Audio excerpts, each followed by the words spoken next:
този клип ще поговорим за съня и това какво се случва по време на него.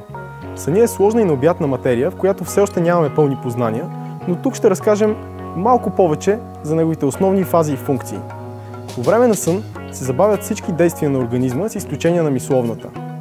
Мускулите се отпускат, дишането и пулса се забавят и намалява реакцията към външни стимули като светлина, звук и допир.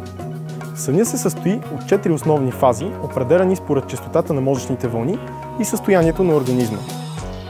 В първа фаза се намираме между будно и заспало състояние. Мускулите са все още активни, а очите бавно се затварят и отварят. В тази фаза понякога се изпитват хипногонични халюцинации, които ни карат да се стреснем, без да осъзнаваме причината за това. При втора фаза човек преминава в състояние на лек сън. Тук мускулите се отпускат и става все по-трудно човек да се събуди.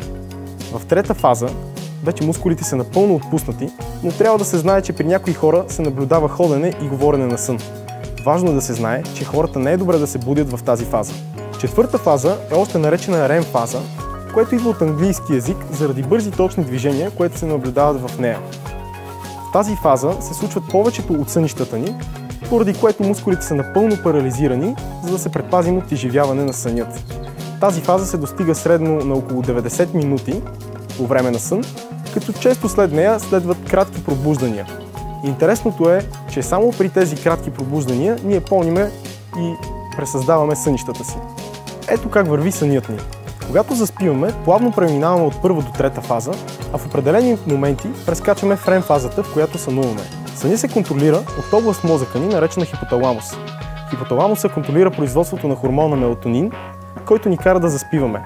Важно е да знаем, че мелатонина се отделя значително по-добре, когато сме в тъмна и тиха стая.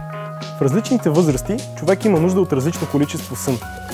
Малките деца до 2 години имат нужда от между 13 и 16 часа сън, юношите се нуждаят между 10 и 12, докато по-възрастните хора се нуждаят от едва 8 часа сън на нощ.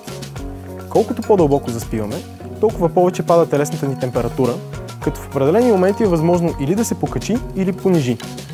Понякога тези температурни вариации могат да надхвърлят или да минат под границите на комфортната температура, затова тялото ни започва или да трепери, или да се поти.